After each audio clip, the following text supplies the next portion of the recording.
रेखा गुप्ता ईश्वर की शपथ लेती हूँ कि मैं विधि द्वारा स्थापित भारत के संविधान के प्रति सच्ची श्रद्धा और निष्ठा रखूंगी।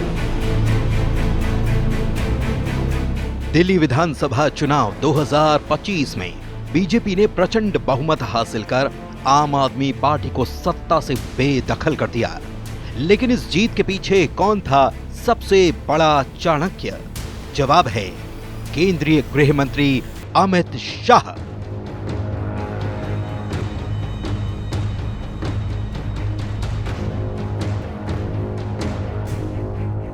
लेकिन अमित शाह ने केजरीवाल को उनके किले में कैसे घेरा? अमित शाह की रणनीति में सबसे अहम था केजरीवाल की ईमानदार छवि पर चोट करना। भाजपा ने शराब घोटाले और शीश महल निर्माण के आरोपों को चुनावी मुद्दा बनाया, जिससे केजरीवाल की छवि को नुकसान पहुंचा।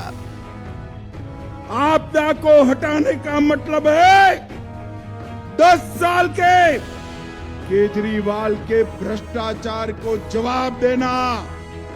आपदा को हटाने का मतलब है 10 साल के तुष्टीकरण का जवाब देना। लेकिन सिर्फ आरोपों से चुनाव नहीं जीते जाते।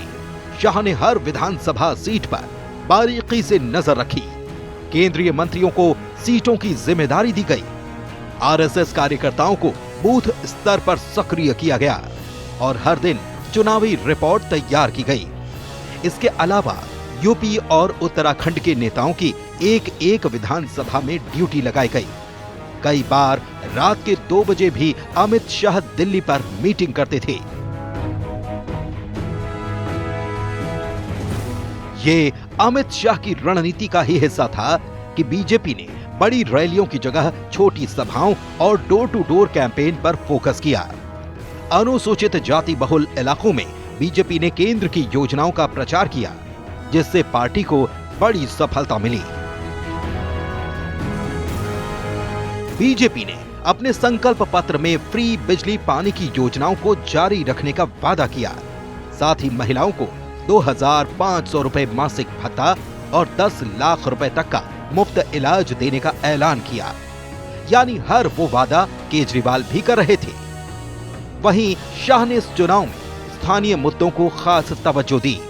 पानी, सफाई, यमुना प्रदूषण और कचरा प्रबंधन जैसे मुद्दों पर बीजेपी ने आप सरकार को घेरा, जिससे जनता का भरोसा भाजपा पर बढ़ गया। जब अन्ना हजारे का आंदोलन चल रहा था, मैंने अपने कान से सुना है केजरीवाल ने कहा था कि हम पॉलिटिकल पार्टी नहीं बनाएंगे, हम पॉलिटिकल लोग नहीं हैं। अन्ना बेचारे अभी तो अपने गांव भी नहीं पहुंचे थे, इन्होंने पॉलिटिकल पार्टी बना दी।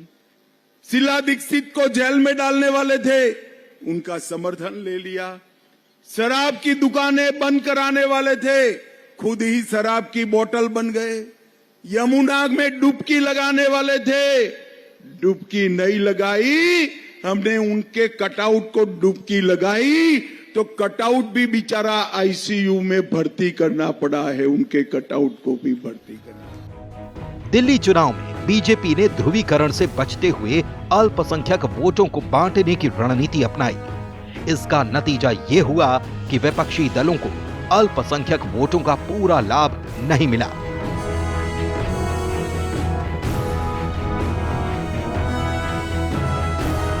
अमित शाह की रणनीति ने दिल्ली पर विजय पाली, तो क्या अब अगला निशाना बिहार का चुनाव है?